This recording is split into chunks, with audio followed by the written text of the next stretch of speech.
मी 2019ला अपक्ष निवडणूक लढलो आणि मी शिराळा विधानसभा मतदारसंघात लढल्यानंतर मला 50,000 मतं मिळाली अपक्ष म्हणून. 50,000 लोक माझ्या पाठीमागे थांबले. अरे बाप, मी निवडणूक ती हरलो, पण तो 50,000 मतं जिंकल्याचा एक मला आनंद होता. केवढी मोठी तो कॉन्फिडन्स होता माझ्यामध्ये की बाबा एक 50,000 लोक माझ्या बरोबर थांबली आहे. बघा की आता तुम्ही म्हणालात की 19ची संधी गेली, 24ची गेली, काही विधान परिषदेची संधी गेली.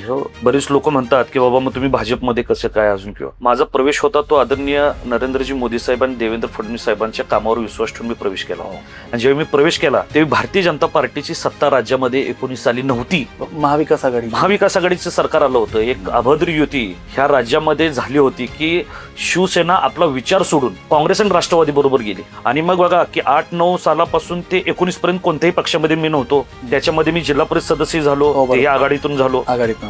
अशा बऱ्याच निवडणूक आम्ही आघाडीतून लढलो. काही ठिकाणी यश आलं, काही ठिकाणी अपयश आलं. आणि मग कुठं तर आपण एका विचाराच्या मागणं गेलं पाहिजे असं मला वाटलं. बघा की तुम्ही म्हणता की तुम्हाला तिकीट नाही मिळालं, तुम्हाला विधान परिषद नाही मिळाली, परंतु 2019 साली भाजपला आम्हाला देण्यासारखं काहीच नव्हतं त्यांच्याकडे, कारण ते सत्तेमध्ये नव्हते. हो, कारण महाविकास आघाडी होती राज्यामध्ये. आम्हाला माहिती होतं काय मिळणार नाही, परंतु मोदीजींचे विचार, आदरणीय फडणवीस साहेबांचे विचार, चंद्रकांत दादांचं मार्गदर्शन हे आम्हाला होतं. त्यामुळे आम्ही भारतीय जनता पार्टीमध्ये निस्वार्थीपणे आम्ही गेलो. त्यामुळे बरेच जण म्हणतात की बाबा तुम्हाला तिकीट मिळालं नाही, मग तुम्ही भाजप सोडणार का? एका विचाराला धरून आम्ही पक्षामध्ये गेलेलो आहे.